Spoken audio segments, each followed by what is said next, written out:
Solicitamos a los asistentes su ingreso al auditorio y su acomodación para iniciar el primer panel. Agradecemos a los panelistas ocupar sus lugares en el escenario para dar inicio a las discusiones. Nuevamente les recordamos que este evento está siendo transmitido en directo a través de internet desde el micrositio oficial de la cumbre www.cumbretratafio-bogotá2015.defensoría.gov.co y a través de todas las páginas web de las Defensorías del Pueblo de Iberoamérica. De la misma forma, les invitamos a compartir a través de Twitter usando el hashtag Rechazo la Trata. Los subtemas son los siguientes: la definición de trata de personas inmigrantes, así como sus diferentes vertientes, la controversia sobre las definiciones y la confusión de los tipos penales. El resultado esperado de este panel es definir los conceptos de trata de personas y migración de los déficits en su regulación. Saludamos a los expertos que nos acompañan en el primer panel, divergencias de relación con los conceptos de trata de personas inmigrantes. Ellos son la doctora Águeda Marín Hernández, oficial regional de programa para Centroamérica, Caribe y Norteamérica de la Organización Internacional para las Migraciones, OIM. La doctora Helga Farmestensky, coordinadora de la Comisión de Expertos de la Unión Europea sobre la Trata de Personas. El doctor Bo Matiasen, representante de UNODC en Colombia. El doctor Ezequiel Manuel Sánchez, quien estará moderando el panel. Agradecemos al moderador y a los participantes de este interesante panel, con el cual pues estaremos muy atentos a su desarrollo. Bienvenidos y comiencen, por favor. Muy buenos días para todas y todos. Es verdad, motivo de satisfacción para nosotros desde la Defensoría del Pueblo de Colombia darles esta bienvenida a todas las defensoras y defensores del pueblo, ombudsman, procuradoras y procuradores. Un saludo muy cordial a los participantes en este panel. Este panel está centrado en el tema de establecer las diferencias entre la trata de personas y el tráfico ilegal de migrantes o tráfico ilícito de migrantes. Para ello hay que tener de presente varios presupuestos, y es que el flagelo de la trata de personas mueve en el mundo anualmente 32.000 millones de dólares. Alrededor de 13 millones de personas en el mundo están sometidos a relaciones laborales que son verdaderas circunstancias de esclavitud. 4 millones de personas anuales son víctimas del flagelo del delito de trata de personas, y en América Latina se establece que 2 millones de niñas, niños y adolescentes vienen siendo víctimas de la trata de personas.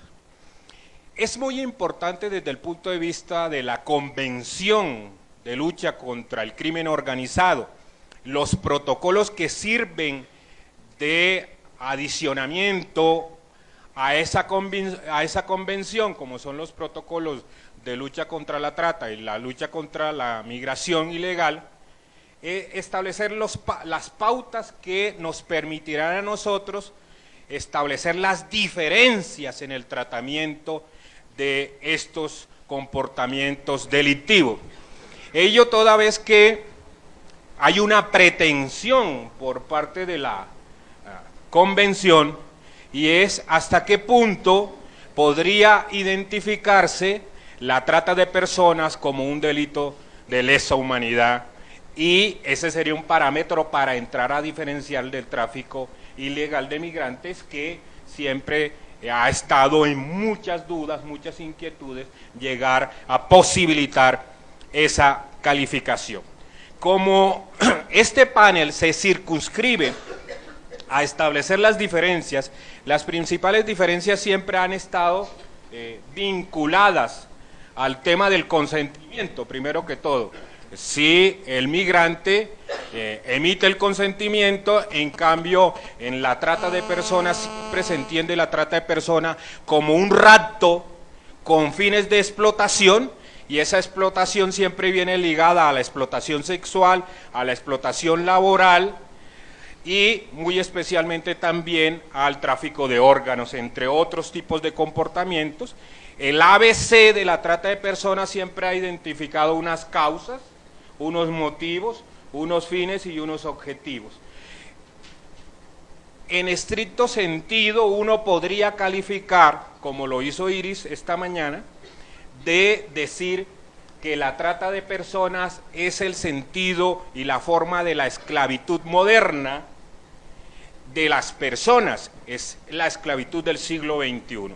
Bajo esos parámetros, yo le voy a conceder el uso de la palabra a Águeda, primero que todo, para que nos establezca su postura en relación a cuáles serían sus criterios para establecer las diferencias, y también, entre los dos conceptos, y también que desde su experiencia nos diga qué papel juegan las víctimas en estos dos comportamientos. Muchas gracias.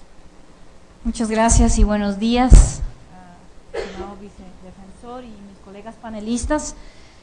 Para los panelistas que van a estar aquí, acostumbrémonos a este escenario de sala de televisión. Feliz de estar acá, muy agradecida con la FIO por la invitación. Aplaudimos desde la Organización Internacional para las Migraciones no solo el abordaje del tema de trata, pero obviamente este esfuerzo de un abordaje conceptual para entender las diferencias también. Y hablando de diferencias, no es tan bonito empezar a hablar de diferencias, pero es muy importante cómo veamos el delito, porque obviamente dependiendo de nuestra perspectiva, así lo vamos a abordar. Quiero hacer una salvedad, que voy a hacer una lectura rápida, pero mi enfoque no fue en las diferencias entre trata de personas y tráfico ilícito de migrantes. Pienso que eso quizás se pueda solventar después, o tal vez mis colegas panelistas lo pueden hacer. Sí quisiera más bien hablar sobre divergencias en la misma comprensión del delito de trata que tenemos aquí en la región iberoamericana, que pienso que por ahí quizás abonar un poquito la discusión. Y obviamente pienso y espero que todas y todos aquí tenemos como aspiración la protección de los derechos humanos de la población migrante, y sobre todo un poco mi tesis está en que si no abordamos las vulnerabilidades a las que están expuestas nuestras poblaciones migrantes, no podremos combatir la trata de personas. La trata no se puede entender como un proceso aislado que sucede en el vacío. La trata de personas es un asunto de género, lo sabemos, es un asunto de derechos humanos, sin duda, es un asunto de seguridad ciudadana también, y necesariamente un asunto migratorio. Por eso aplaudo a la FIO por vincular estos dos temas. Entender esa complejidad es vital porque nuestra intervención depende de nuestra perspectiva, y ahí cabe el riesgo de no hacerlo de forma integral. Lo que pretendemos es humanizar la trata de personas. Eso implica entender a la persona en su entorno y en su integralidad. Implica ver las vulnerabilidades y los abusos que ha sufrido o podría sufrir, pero también sus capacidades y resiliencias. Es muy importante que pensemos víctimas versus sobrevivientes y pensar siempre en la capacidad y en la resiliencia que las personas que atendemos tienen. Y obviamente implica entender cómo se define la trata, cómo se comprende y cómo se vincula con el tema migratorio. Esta es precisamente la tarea de este grupo y espero que con estas pocas palabras contribuir con ella. Ya llevamos más de 15 años en el tema de trata de personas, inclusive antes de Palermo, son 15 años de Palermo. Y estoy segura que la audiencia conoce bien la definición de Palermo. Así no se preocupen, no la voy a leer porque ustedes se la saben de memoria, pero sí, para entender las divergencias es importante rescatar el hecho de que la definición de Palermo tiene 3 elementos vinculantes entre sí: la actividad de la acción, los medios y el propósito. Y en ese sentido voy a hacer la presentación.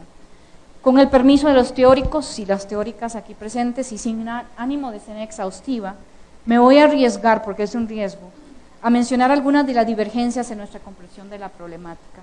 Primero, el elemento de la acción, no ha habido mucha divergencia de peso. Reclutar, transportar, transferir, acoger y recibir, estos son los verbos rectores.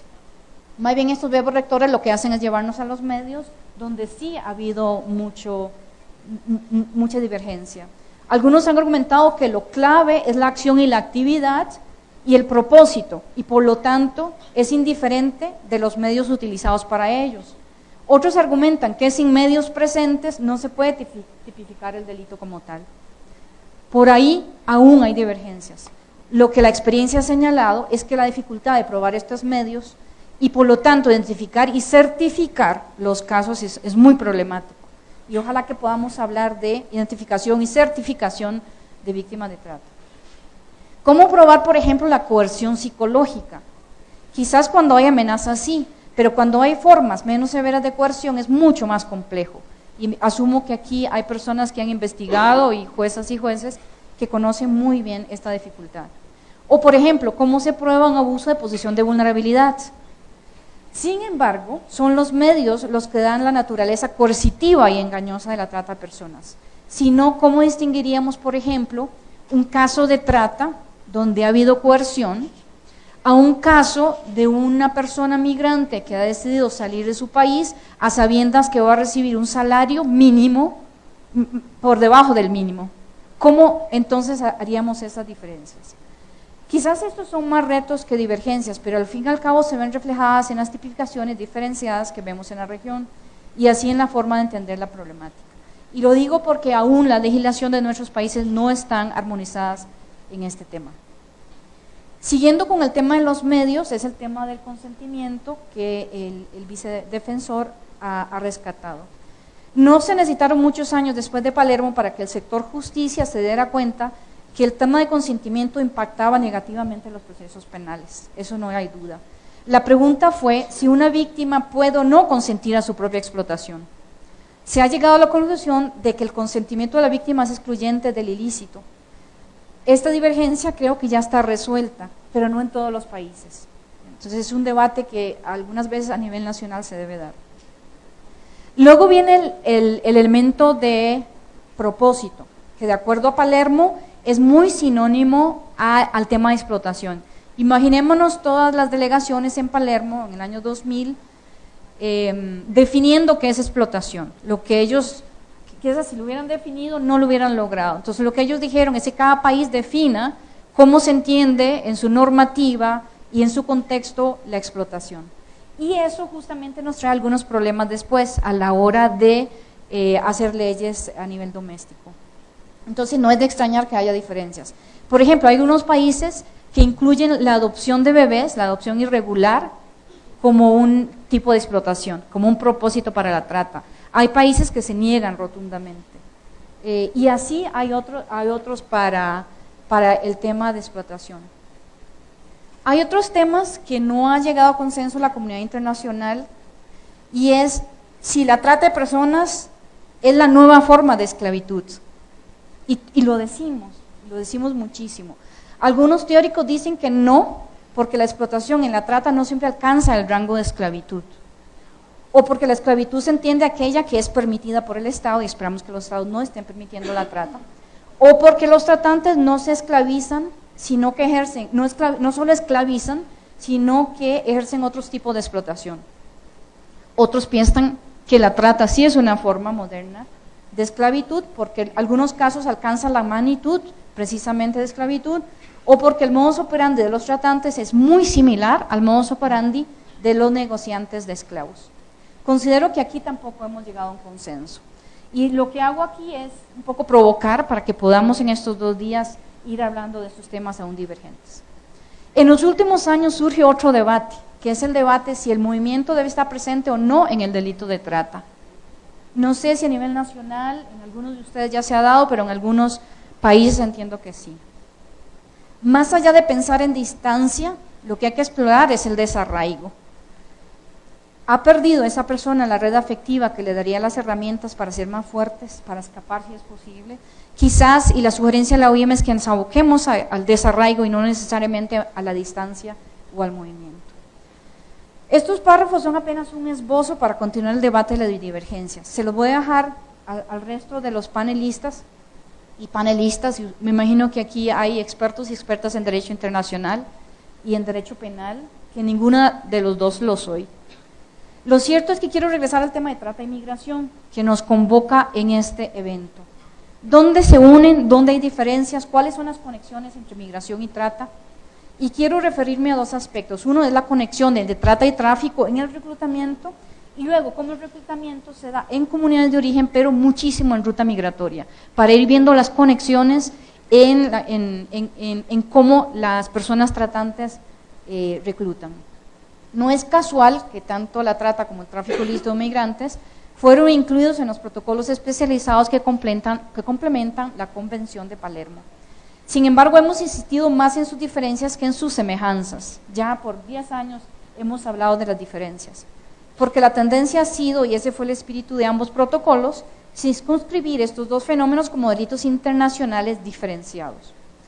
A nivel operativo, y eso lo sabemos, son delitos estrechamente vinculados y a veces muy fácilmente confundibles. Primero, generalmente ambos delitos son cometidos por grupos criminales.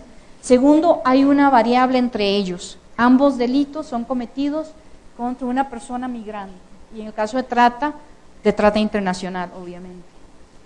Tercero, porque en la misma ruta migratoria una persona objeto de tráfico ilícito puede ser vendida a tratantes y así convertirse en víctima de trata. Es decir, hay un proceso migratorio evidente. La migración se da en situación vulnerable. Esto quiere decir que entre más vulnerable sea la situación en la que viajen nuestros migrantes, mucho más fácil será para la red de crimen organizado y los tratantes reclutar. Y ese es el punto primordial que quisiera dar el mensaje aquí. Es precisamente esas condiciones de vulnerabilidad que los tratantes encuentran presas fáciles, ahí es donde está la cantera. Y si nos preguntamos, ¿cuántas de estas personas son independientes? ¿Cuántas son objeto del tráfico ilícito? ¿Cuántas son víctimas de trata? 5 minutos. Para que ustedes también me llamen la atención.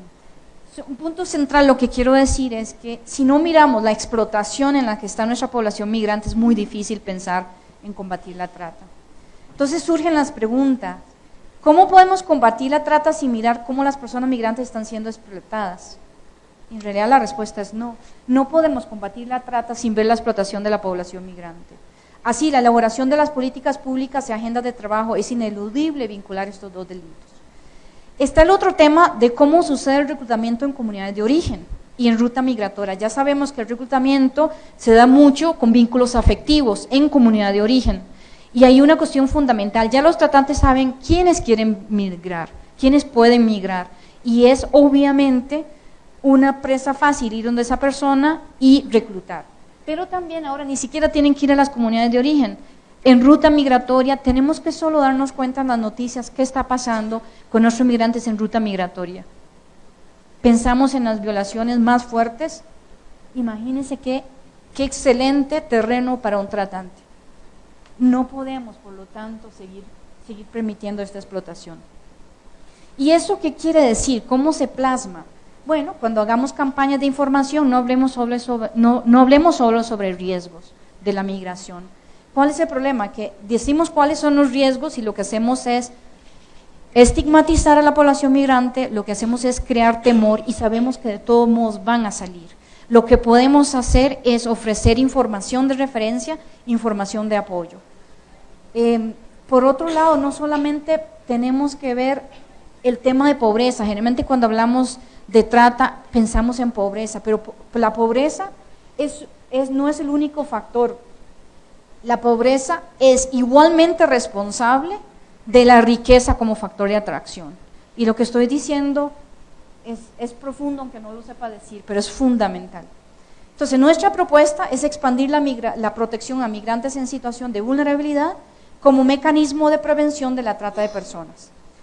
A eso es lo que me quiero referir. Entonces, ¿qué pasa cuando hay un funcionario o una funcionaria de migración haciendo un trabajo de control fronterizo?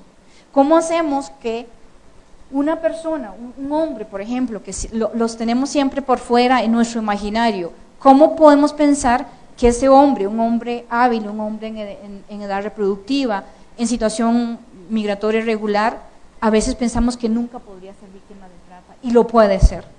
Pero si vemos una niña o una mujer joven, se nos enciende la luz y decimos que sí. Entonces, ¿qué es lo que pasa? Tenemos que hacer un cambio de mentalidad y tenemos que pensar en el tipo de explotación y la severidad de esa explotación como una forma precisamente de prevenir.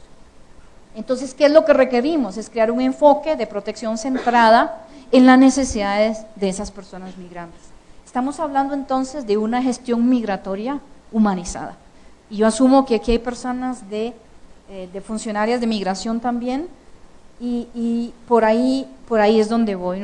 Entonces es una gestión fronteriza que no se enfoca solo en las fronteras, sino que sea armónica con el marco de derecho internacional y que convoca a todas las instituciones del Estado y organismos internacionales. Entonces, ya para finalizar, para efectivamente contribuir a la protección y asistencia a migrantes que lo requieren, la estrategia debe ser el fortalecimiento institucional y local, y para crear y consolidar sistemas de protección. Por ejemplo, lo que mencionaba el señor presidente de la Coalición Centroamericana de Trata de Personas, única en el mundo. La OIM ha venido contribuyendo y otras agencias también. Consideramos que espacios así son vitales para la coordinación regional. Y como OIM, nuestro intento sigue ahí, promoviendo un abordaje de protección en la gestión migratoria, un cambio de paradigma donde la persona migrante sea el eje de acción. Es una apuesta, y es una apuesta grande, que esperamos contribuya en el largo plazo a lograr el objetivo que todas y todos aquí queremos: prevenir la explotación de personas en condiciones de mayor vulnerabilidad. Muchísimas gracias. Muchas gracias, Águeda. Bien, Águeda ha dejado allí planteado varias inquietudes. Solo para entrar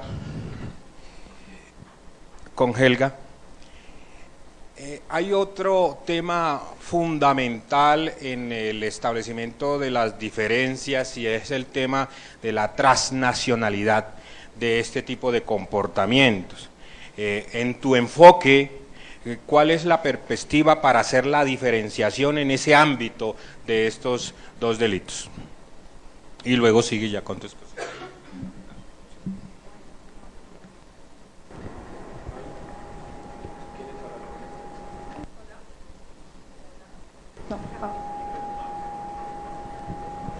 ¿Con este? Ya, ahora. Bueno, ante todo, muchas gracias por la invitación. Como siempre, es un placer regresar a mi país. Para los que se llevaron un chasco, porque mi apellido es Flantermeski y hablo a nombre de expertos de la Unión Europea, pero soy colombiana, y siéntanse orgullosos porque somos muchos los migrantes colombianos que ahora estamos en espacios de decisión y de poder, que estamos en otros espacios. O sea que para mí el hecho de ser migrante es todo un orgullo, ¿no? Yo les voy a hablar específicamente del trabajo que realizamos en Mujer Frontera, que es la única organización que hay en Europa que ha sido creada por sobrevivientes de la trata. Nuestra experiencia dentro de la Comisión Europea en diferentes espacios es básicamente revisar las políticas y los protocolos que se proponen para la atención a víctimas, no solamente dentro de la Unión Europea, sino a nivel mundial.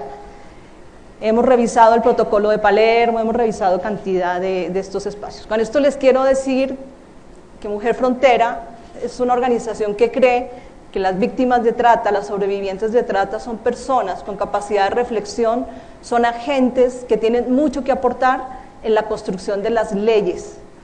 Todo esto surge de una necesidad que muchas mujeres inmigrantes de mucho tiempo, en España, donde yo vivía antes, y ahora en Londres, por ejemplo, hemos venido reivindicando, y es el derecho a que las mujeres hagamos parte de las políticas que deciden sobre nosotros.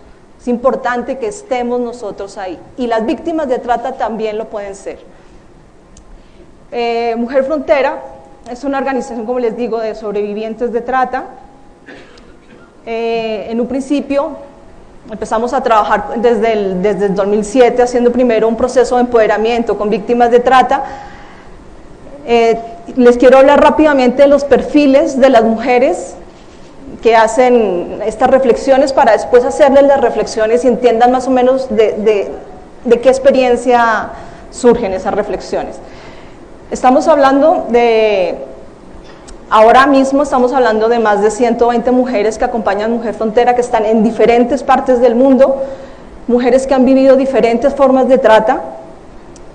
Estábamos hablando de mujeres en explotación sexual obligada, en matrimonio servil, matrimonio forzado, en explotación laboral, en régimen de esclavitud, en extracción de órganos, en mendicidad ajena, y mujeres que han sido reclutadas para ser violadas por actores armados, no como explotación que tiene un lucro, sino simplemente para que sean mujeres que les den un momento de distensión a las tropas, que es muy diferente. Ahí no había un lucro, ahí habría otra intención. Para nosotras, después de mucho tiempo de trabajar y de analizar todo lo que les digo, partimos de que la trata es esclavitud. Es esclavitud para explotar, someter y dominar, en este caso, a mujeres que están en proceso migrante, de migración o que estaban en sus países, pero para nosotros es esclavitud. En español la palabra esclavitud de pronto choca más. Para las mujeres que hablan inglés esta palabra la tienen es más fácil entenderla, pero para nosotros es esclavitud, directamente. Dentro de estas mujeres además hay varios perfiles. Hay algunas mujeres que denunciaron, hay mujeres que decidieron pedir ayuda institucional, ya sea en un consulado, en la policía, en una ONG, y hay mujeres que decidieron no pedir ayuda, que simplemente salieron y trataron de reconstruir su vida y de pedir ayuda por otros espacios. Esos espacios no están reconocidos dentro de la mayoría de las políticas públicas. La realidad es que la mayoría de víctimas acuden a otros espacios y no a los espacios institucionales. En nuestro caso, solamente un 2% de las víctimas acuden a los espacios institucionales a pedir ayuda. El resto lo hace por otros medios, ahora más o menos les explicaré cuáles. También otra cosa importante es que dentro de las experiencias de estas mujeres estamos hablando que, bueno, de la trata solo se sale de 3 formas: siendo rescatada, escapando y siendo abandonada. La otra opción es salir muerta, no hay más opciones. Ahora, dentro de la mayoría, voy aterrizando las reflexiones que tenemos, dentro de la mayoría de manuales y protocolos y todo esto, se reconoce generalmente que la vía para salir de la trata es el rescate, y se hace mucho énfasis, porque el rescate hace énfasis a un trabajo institucional, a tratar de un espacio que un gobierno va a tratar de instaurar para ayudar a las víctimas.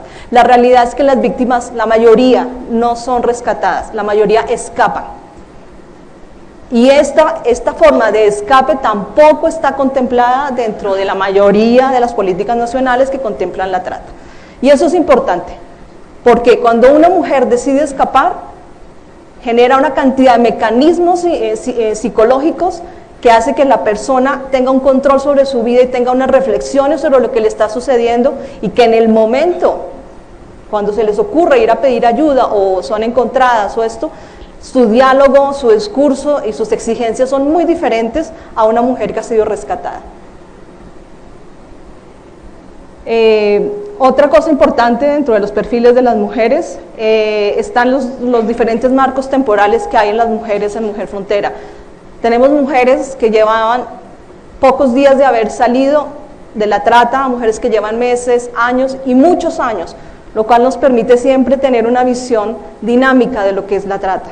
Nos permite entender que las víctimas de trata no son unas víctimas estáticas, no son una fotografía tomada solamente en el momento más difícil de su momento de trata, sino que son capaces de moverse y de evolucionar, que eso también es otra cosa que a veces cuesta que se entienda, ¿no? Y por otro lado, a nosotras personalmente nos sirve porque esta diferencia de etapas en las mujeres nos permiten que entre ellas la ayuda sea más fácil.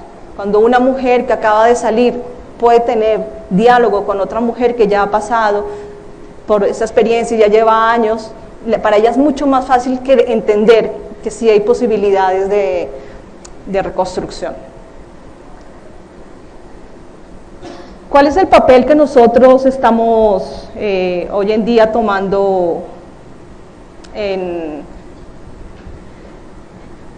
a nivel internacional? Como les digo, nosotros somos una organización que es a nivel virtual, que es internacional. Hacemos un trabajo de atención a víctimas de trata, donde ellas mismas nos contactan, nos explican lo que les ha pasado. Algunas que están tomando la decisión de escapar, pues nos piden consejo. Somos mujeres de diferentes nacionalidades, situadas en diferentes países, pero siempre hay esa posibilidad de diálogo entre ellas, ¿no? También otra de las cosas a las que nos dedicamos a hacer es esto que les digo de los análisis de las políticas. Para muchas personas ha sido sorprendente, para muchas ha sido como molesto también el que las víctimas de trata empiecen a tomar un posicionamiento sobre lo que son las leyes, sobre lo que son las propuestas de atención e identificación a víctimas de trata, lo cual para nosotros es un aliciente, porque decimos, entonces aquí hay un trabajo por hacer. Por ejemplo, les explico una de las primeras experiencias. Cuando empezamos a trabajar con las mujeres víctimas de trata, empezamos a trabajar con ellas no desde la historia dolorosa de lo que les pasó, sino nos centramos específicamente, el primer diálogo fue a leer el protocolo de Palermo y ver si ese protocolo de Palermo, al ponerlo en comparación con la experiencia de la mujer cuando había sido tratada, si ella se veía reflejada ahí. Este ejercicio que lo venimos haciendo durante años nos ha demostrado que las víctimas de trata no se sienten reflejadas en el protocolo de Palermo, por un lado. Después, hemos revisado políticas nacionales en diferentes países. En un principio, en el 2008, estábamos haciéndolo en Filipinas, Estados Unidos, Colombia, España, y lo que vimos fue, por ejemplo, revisando también estas leyes y estas políticas, las mujeres no se ven reflejadas allí y empezamos a entender por qué no se ven reflejadas allí. Porque la mayoría de personas que han construido desde el protocolo de Palermo leyes nacionales, leyes locales con las cuales hemos tenido contacto, hemos podido hablar, nunca han conocido a una víctima de trata. Por lo tanto, estamos hablando de una víctima imaginada desde un escritorio, desde unos funcionarios, desde otra cosa.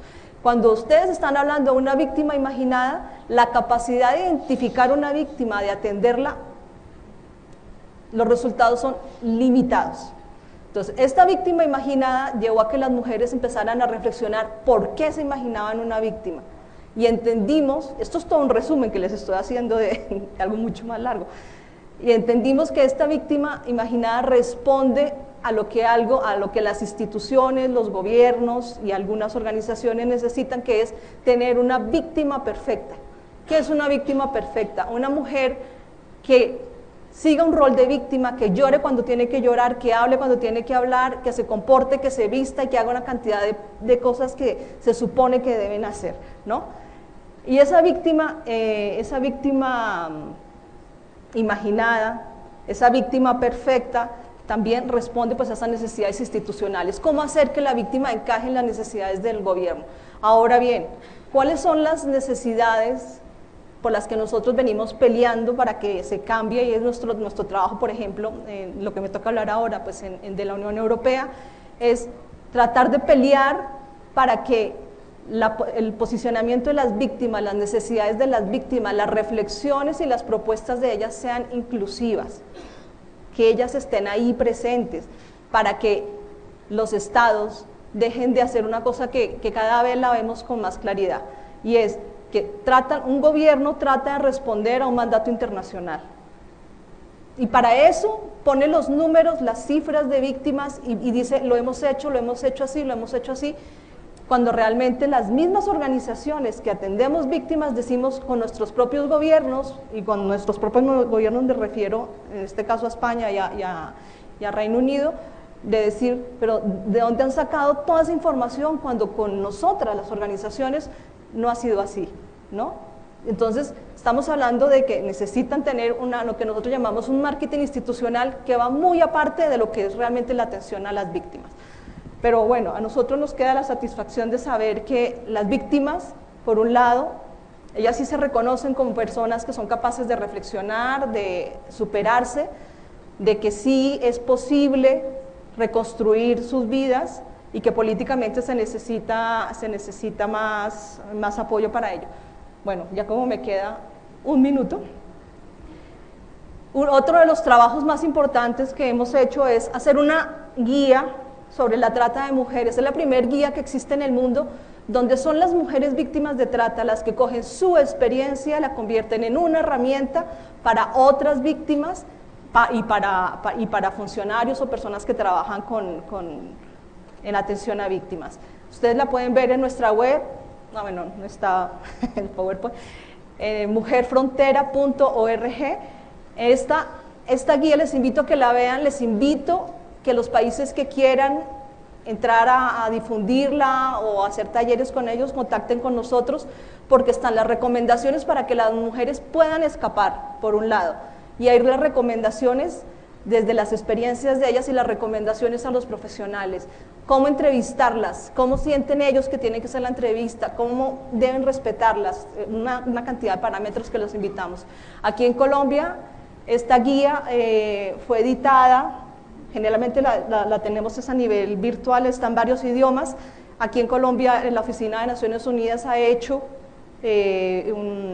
ha impreso la guía, que en estos días la podrán ustedes adquirir, no sé en qué punto del edificio la podrán adquirir, pero la podrán tener, y es muy importante. Esa guía nos ha permitido que muchas mujeres del mundo, de muchos lugares, contacten con nosotros para pedirnos ayuda, para decirnos, estamos de acuerdo, pensamos así.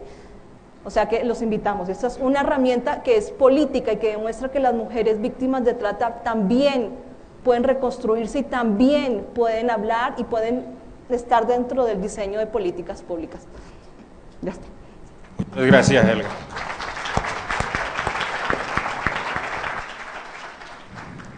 A ver, Bo, una de las conclusiones previas a las que llegaba Águeda era la necesidad, si la interpreto bien, la necesidad de establecer una política pública en el tema de migración que sea humanitaria, que sirva de presupuesto indispensable para prevenir y evitar la trata de personas. Desde su oficina, ¿cómo pensaría usted que se podría materializar un tipo de política pública de esta índole? Bien, gracias.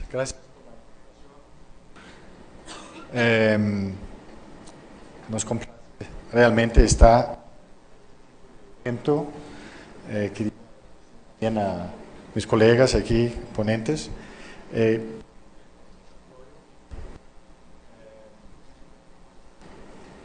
Tenemos un problema. Bien, ok. Yo creo que lógico es en los próximos 15 minutos voy a intentar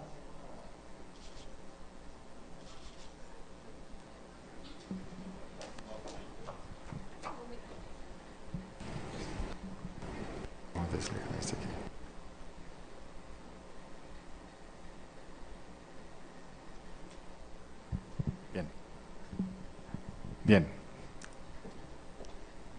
Yo creo que gustaría de intentar hacer una distinción entre los dos temas.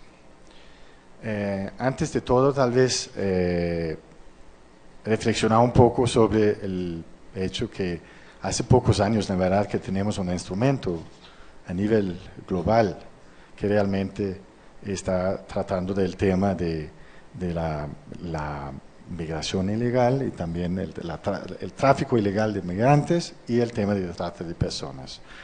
Sabemos que se suscribió en el mes de diciembre del año 2000 la Convención de las Naciones Unidas contra la Delincuencia Organizada Transnacional.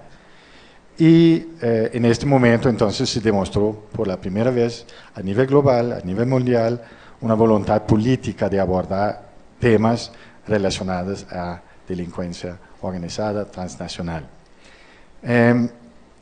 La convención cuenta también con 3 protocolos, y estos protocolos, 2 de estos protocolos estamos discutiendo en este momento. Un protocolo sobre la trata de personas y el otro sobre el tráfico ilícito de migrantes, y el tercer protocolo era un protocolo sobre la fabricación y tráfico de armas de fuego. Bien, yo creo que antes de continuar gustaría mostrar un corto video de 1 minuto. Entonces voy a pedir para mis colegas para, por favor, ver si funciona esto de la tecnología. ¿Sí?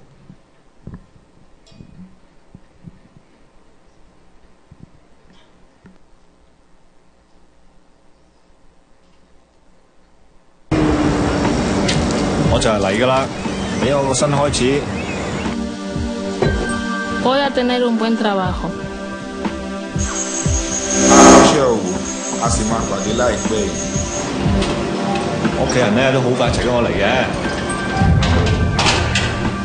Y voy a poder mandar dinero a mi familia. Pronto volveré a casa. Voy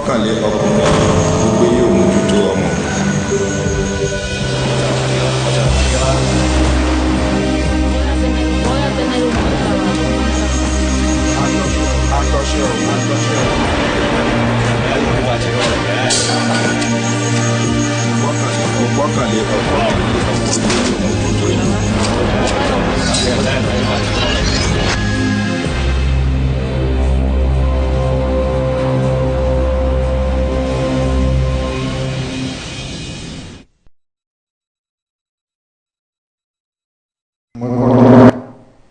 Muy corto, pero para sensibilizar y también informar sobre el problema. La trata de personas y el tráfico ilegal de migrantes obviamente son 2 manifestaciones del crimen organizado cuyo propósito es obtener el mayor provecho económico o cualquier otro beneficio mediante la utilización de seres humanos como mercancías. La comunidad internacional, representada en este momento con los 185 signatorios de la Convención contra la Delincuencia Organizada Transnacional, han catalogado como 2 fenómenos delictivos cercanos, pero aún con características particulares.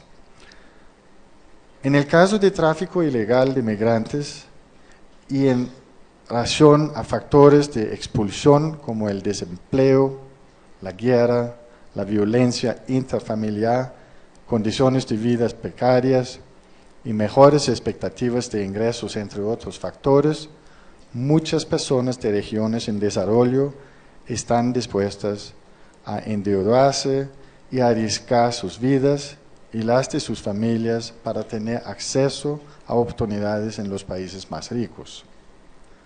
Como no pueden hacer esto legalmente, a menudo emplean a delincuentes organizados o traficantes para que les presten asistencia. En la trata de personas, la expectativa del traslado de una promesa laboral o de estudio que pudiera cumplirse es lo que normalmente moviliza a miles de personas a tomar la decisión de aceptar ofertas. El último reporte global sobre trata que hemos publicado el año pasado identifica que entre las víctimas tenemos 152 nacionalidades en 124 países en el mundo y que establecemos que existen más o menos 460 rutas de trata de personas a nivel global. Es decir, el problema es un problema global, es un problema que realmente ocurre prácticamente en todos los países. En materia de tráfico ilícito de migrantes, 2 de las principales rutas, los principales, por lo menos en el momento, son de África Oriental, Septentrional y Occidental hacia Europa. y el otro es de América del Sur hacia América del Norte. Que se estima que este tráfico de migrantes genera anualmente, y eso aquí de migrantes, está generando anualmente alrededor de 6.750 millones de dólares para los delincuentes que operan este tipo en estas dos regiones solamente. Como verán, los dos fenómenos plantean entonces graves problemas en el mundo globalizado en que vivimos hoy en día. Son delitos complejos que afectan a prácticamente todos los países del mundo y que generan enormes ganancias ilícitas.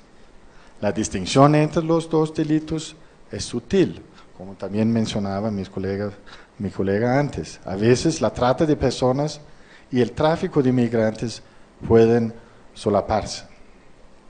Según las conclusiones del Congreso de Prevención del Delito, celebrado el mes pasado en Doha, Qatar, se recomendó a los Estados miembros que los consideran delitos distintos y según procediera, adoptarán respuestas diferentes a los planos jurídicos, operacional, normativo. La trata de personas se produce cuando las personas son captadas, transportadas, trasladadas, acogidas o recibidas, recurriendo a la amenaza o al uso de la fuerza u otras formas de coerción, al rapto, al fraude, al engaño o al abuso de poder o de una situación de vulnerabilidad con fines de explotación. Eso es como el concepto es definido en el protocolo. Y de otro lado, el tráfico ilícito de migrantes supone la facilitación de la entrada ilegal de una persona de otro país, en otro país, con el fin de obtener un beneficio financiero o otro beneficio de orden material, según también expuesto en el protocolo. Sin embargo, en este espacio quisiera presentar tres diferencias fundamentales en estos dos conceptos. Primero, sobre el consentimiento. El caso de tráfico ilícito de migrantes no involucra necesariamente la victimización del migrante, aunque suele realizarse en condiciones peligrosas. Los migrantes consienten en este tráfico. En contraste con el tráfico ilícito de migrantes, la trata de personas siempre es un crimen contra las personas. Las víctimas de la trata nunca han consentido o, si lo hicieron inicialmente, ese consentimiento ha perdido su valor por la coacción, el engaño y el abuso. El segundo es la explotación. El tráfico ilícito de migrantes termina con la llegada de los migrantes a su destino, en tanto que la trata implica la explotación persistente de las víctimas de alguna manera para generar ganancias ilegales para los traficantes. Desde un punto de vista práctico, las víctimas de la trata también suelen resultar más gravemente afectadas a tener más necesidad de protección frente a una nueva victimización u otras formas de abuso de los migrantes. Y el tercer tema que quería tocar es la transnacionalidad. El tráfico ilícito de migrantes es siempre transnacional. Involucra al menos dos países con el objetivo de facilitar la entrada ilegal o tránsito hacia su destino, mientras que la trata no necesariamente es entre países y tampoco implica el tránsito que se haga de manera ilegal. Esta puede tener lugar independientemente de si las víctimas son trasladadas a otro estado o solo desplazadas de un lugar a otro dentro del mismo país. La mayoría de las legislaciones penales han acogido esta diferenciación y consagran los dos fenómenos como conductas independientes. Sin embargo, las políticas relativas a la trata de personas y el tráfico ilícito de migrantes con frecuencia están fragmentadas en muchos países. Las consideraciones relativas al control de la inmigración todavía suelen prevalecer sobre la necesidad de desmantelar los grupos delictivos organizados involucrados en la trata de personas y en el tráfico de migrantes. La trata de personas y el tráfico ilícito de migrantes deben abordarse de manera coherente y integral, con la intervención de diversos ámbitos de políticas, entre los que figuran la gestión de la migración, el control de fronteras y la protección de los derechos humanos, y a través de medidas encaminadas a mejorar el Estado de Derecho, prevenir y controlar la corrupción y promover y fortalecer el desarrollo social y económico. Tenemos unas recomendaciones. Primero, que los estados deberían adoptar políticas y programas generales para luchar contra la trata de personas y el tráfico ilícito de migrantes. Detectar en los flujos migratorios mixtos de las víctimas de la trata de personas y los migrantes objeto de tráfico y proteger los derechos fundamentales de las víctimas de la trata de personas y el tráfico ilícito de migrantes y permitirles el acceso a la asistencia, la justicia y la protección. 2. Los estados deberían establecer marcos legislativos amplios para tipificar la trata de personas y el tráfico ilícito de migrantes en todas sus manifestaciones. Los marcos legislativos deberían incluir todas las formas de trata de personas. Los marcos legislativos contra el tráfico de migrantes deberían enfocarse en la identificación y judicialización de los grupos delictivos organizados que se dedican al tráfico y a la identificación de las víctimas y su tratamiento adecuado, garantizando la protección y sus derechos. Asimismo, deben penalizar la falsificación de documentos y el delito de facilitación de la estancia ilegal de migrantes. El tráfico ilícito de migrantes es por naturaleza un delito transnacional y los contrabandistas realizan su cometido por medio de redes. La clave para combatir el tráfico ilícito de migrantes, por lo tanto, es reforzar la cooperación internacional, afianzar la coordinación nacional y asegurar la armonización transfronteriza de las leyes para subsanar posibles lagunas. La única forma de poner fin a la actividad de los contrabandistas de migrantes es la colaboración entre los actores de entre los países de origen, tránsito y destino. A este fin, son esenciales los protocolos para el tráfico ilícito de migrantes, porque se puede usar estos protocolos y la convención como plataforma de cooperación jurídica. Para comprender mejor esta dinámica y también abordar claramente las causas profundas de la migración con el fin de impedir los grupos delictivos organizados para que no exploten a grupos vulnerables. Se necesitan entonces una respuesta integral respecto a los problemas de la migración y el desarrollo. Y por último, los ordenamientos nacionales para ambos delitos deberían respetar el principio de no devolución y otros principios reconocidos de derecho internacional de los derechos humanos y humanitario, y reconocer como circunstancias agravantes las conductas que pongan en peligro o puedan poner en peligro la vida o la seguridad de los migrantes o que supongan un trato inhumano o degradante. Estos son algunos de los principios que nosotros recomendamos como más importantes en este contexto. Gracias.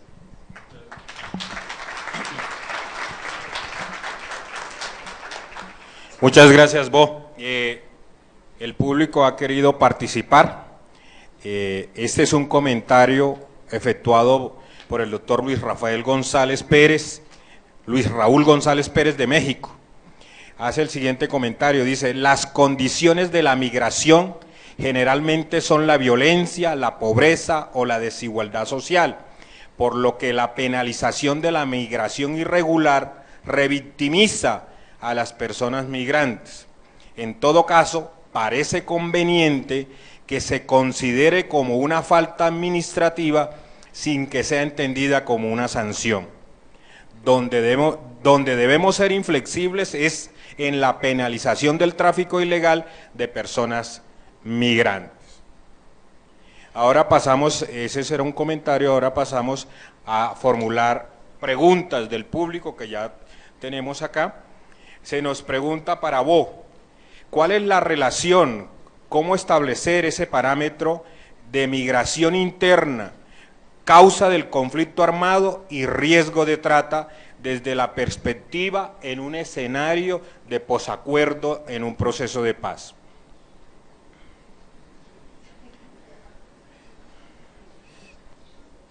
Es una pregunta muy pertinente. Mira, yo creo que de punto de vista de vulnerabilidad es necesario realmente tener un análisis sobre cuáles son las poblaciones más vulnerables en este contexto. Un contexto de postconflicto obviamente ofrece muchas oportunidades, pero también riesgos. Posiblemente hay mucha gente que gustaría de cambiar de lugar, de donde viven, querían tal vez regresar para sus destinos, y obviamente en este contexto hay esta posibilidad de ser víctima de trata interna, por ejemplo, trata interna del país. La migración interna obviamente es lo que pasa siempre en un país, migración de, vamos a decir, una zona más pobre para una zona más afluente, donde hay más posibilidades de empleo, de un ingreso mejor, de una vida mejor. Entonces yo creo que eso es algo que Colombia también tiene que pensar en cómo minimizar estos movimientos, en ofrecer mejores oportunidades en las zonas más vulnerables, más pobres, y obviamente tenía un ojo muy grande en el tema de trata interno. Una pregunta para Águeda. Nos dice del Ministerio de Interior de Colombia, para el desarrollo de políticas públicas de asistencia, ¿se podrá abordar el fenómeno con una definición más flexible que la exigida para la declaratoria de responsabilidad penal? No, no, porque en realidad no conozco el contexto colombiano y tengo que disculparme. No sé de qué me están hablando, para ser muy honesta. Lo que sí, ahora que tengo micrófono, lo que sí quiero decir es que el colega de México dijo lo que yo quise decir, en 15 minutos lo dijo en una sola frase, así es que lo felicito por lo sucinto y lo claro. Pero esto, en realidad no conozco el contexto colombiano. No sé si quisiera la persona que lo hizo, si pudiera refrasear la pregunta de forma tal de que lo haga un poquito más global y no se contextualice tanto. No, en Colombia tenemos la regulación de la trata de personas y el tráfico de migrantes como delitos autónomos con unas penas altas. Entonces, en relación con el tráfico de migrantes, sobre todo, se pregunta si esa es la política conveniente, es decir, penalizar ese tipo de comportamientos o establecer una política pública más flexible que la de la penalización de esos comportamientos. Gracias, muchas gracias, señor. Ahora sí entendí, definitivamente, el traficante es un delincuente, el tráfico ilícito de migrantes es un delito. El riesgo más grande es en que muchas veces pensamos en tráfico ilícito y penalizamos a la persona migrante que en realidad ha sido la víctima o el objeto de ese traficante. El traficante hay que penalizarlo y hay que penalizar con penas fuertes también, pero con muchísimo cuidado de que entendamos que a quien debemos penalizar es el traficante, obviamente, y no a la persona migrante. De hecho, Palermo lo es clarísimo. No sé si entendí bien entonces la pregunta. Gracias. Se nos pregunta ahora para Helga, ¿cuál es la situación de trata de niños y niñas? ¿Los criterios de trata en adultos aplican de la misma manera para niños y niñas? La trata de niños es de las cosas más espantosas que hay. Yo creo que las personas que hemos tenido contacto, que trabajamos en temas de atención a víctimas, o sea, lo de la trata de niños es espantoso. Creo que si entiendo bien, hay diferencia. Sí hay diferencia porque en el tema de los niños específicamente creemos que sí hay todo un tema de explotación, de que sí hay un interés económico.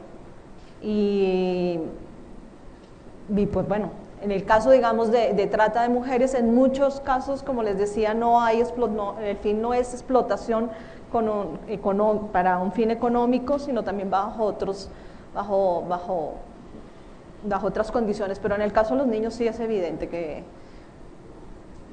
sí. Bien, quisiéramos seguir leyendo más preguntas, pero hay que respetar la agenda. Vamos a establecer a manera de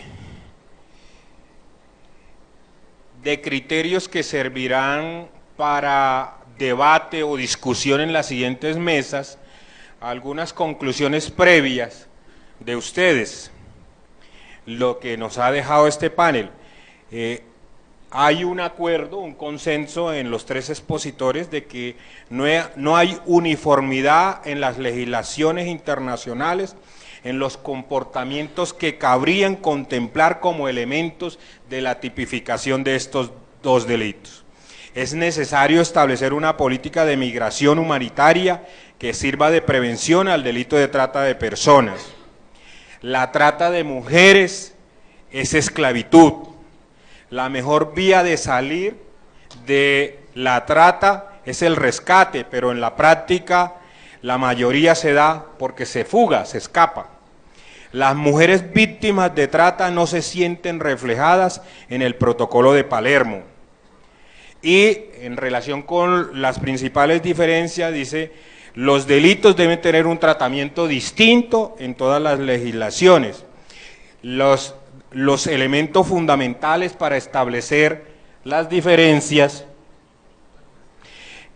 los elementos diferentes para tener las diferencias son el consentimiento, la explotación y la transnacionalidad, que es fundamental desde el punto de vista de la cumbre, establecer cuáles serían los mecanismos de cooperación internacional en el manejo de la prueba, en el manejo de investigaciones por parte de los países en relación de cooperación, por ejemplo, entregas vigiladas, temas de seguimiento y todos los parámetros que puedan efectivizar la lucha contra estos flagelos que cada día tienen un mayor índice de aumento en todas las fronteras y en todos los estados. Bueno, ahora les voy a conceder a cada uno 3 minutos para que establezcan su propia conclusión y su recomendación. Muy bien, muchas gracias, vicedefensor. ¿Me escuchan? No, aquí estoy. ¿Ahora? Ahora sí. 3 minutos, ¿qué se puede decir?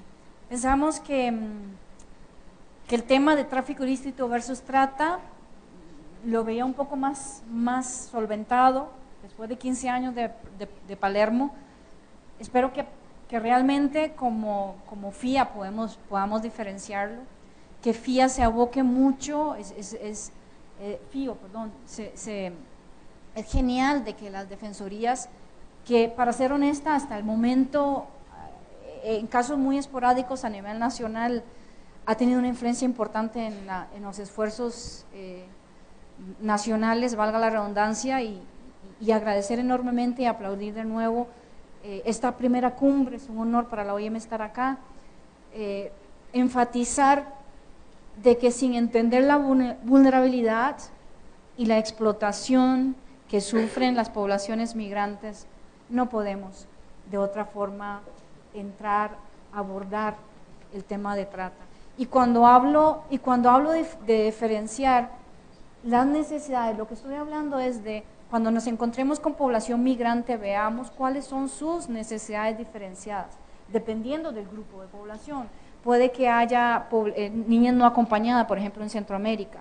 Puede que haya migración extracontinental, que no se ha hablado acá, que muchos son víctimas de trata también, obviamente son redes de tráfico ilícito. Población LGTBI, cuáles son sus necesidades diferenciadas, las poblaciones indígenas que están migrando. ver esas necesidades de protección diferenciadas de forma tal de cómo estados podamos abordarlas como una forma vital de prevenir la trata de personas.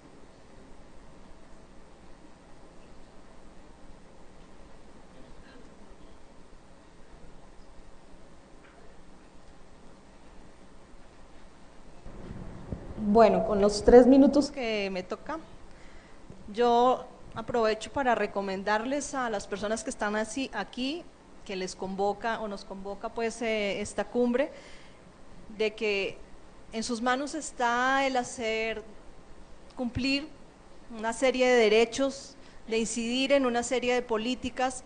Los invito a que realmente traten de tener un diálogo con las víctimas, traten de poner en juego sus leyes, sus normas con ellas para ver hasta qué punto una víctima cabe en lo que ustedes están proponiendo. Hagan el ejercicio, les sirve a ustedes, les sirve a ellas.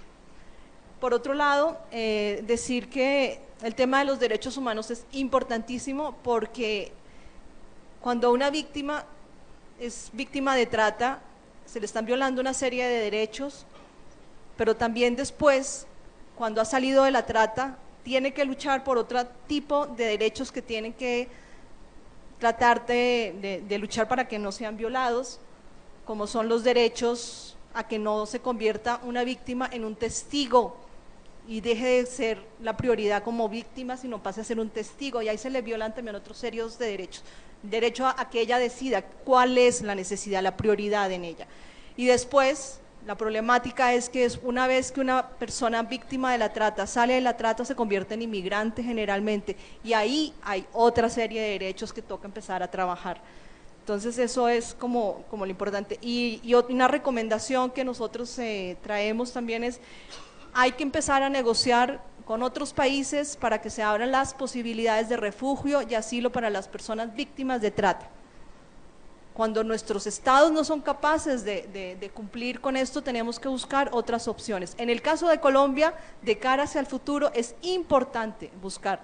Y como refugio y como asilo, la recomendación que las mujeres de Mujer Frontera, ex víctimas de trata, pensemos en refugio y asilo, que no sea llevarlas a un sitio, a otro país solamente, sino buscar otras vías a nivel académico, a nivel de organizaciones, a nivel de otros espacios que a ellas les sirva y les empodere.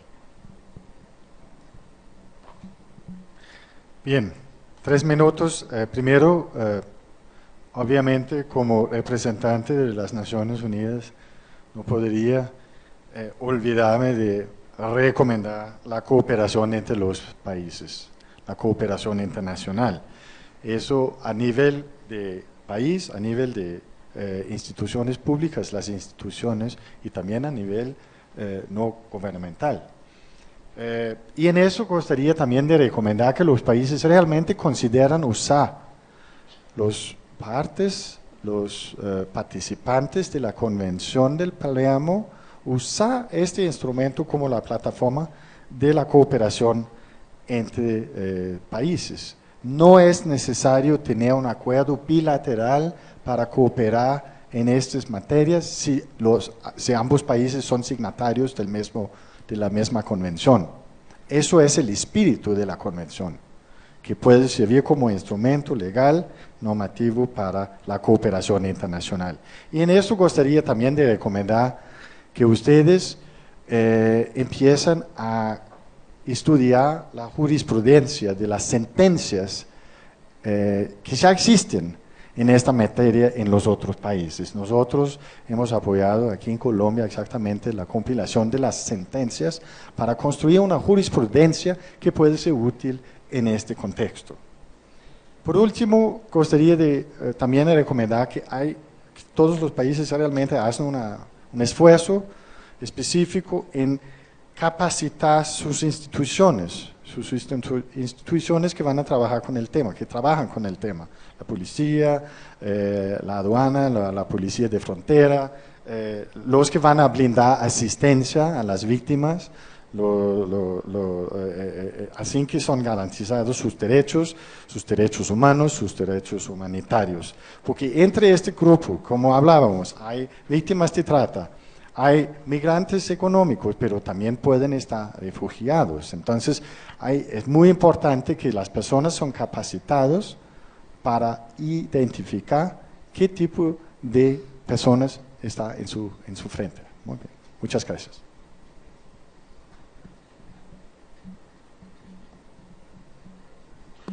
Bueno, a ustedes muchas gracias por la atención prestada. Muchas gracias, Helga, Águeda y Bo. Carolina.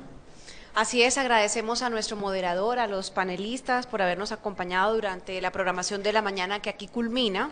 Queremos saludar muy especialmente al público que se encuentra siguiendo la transmisión en directo a través de internet desde el micrositio oficial de la cumbre, y también ahí pueden tomar las memorias de la cumbre, www.cumbretráfico-bogotá2015.defensoría.gov.co y a través de las páginas web de las Defensorías del Pueblo de Iberoamérica.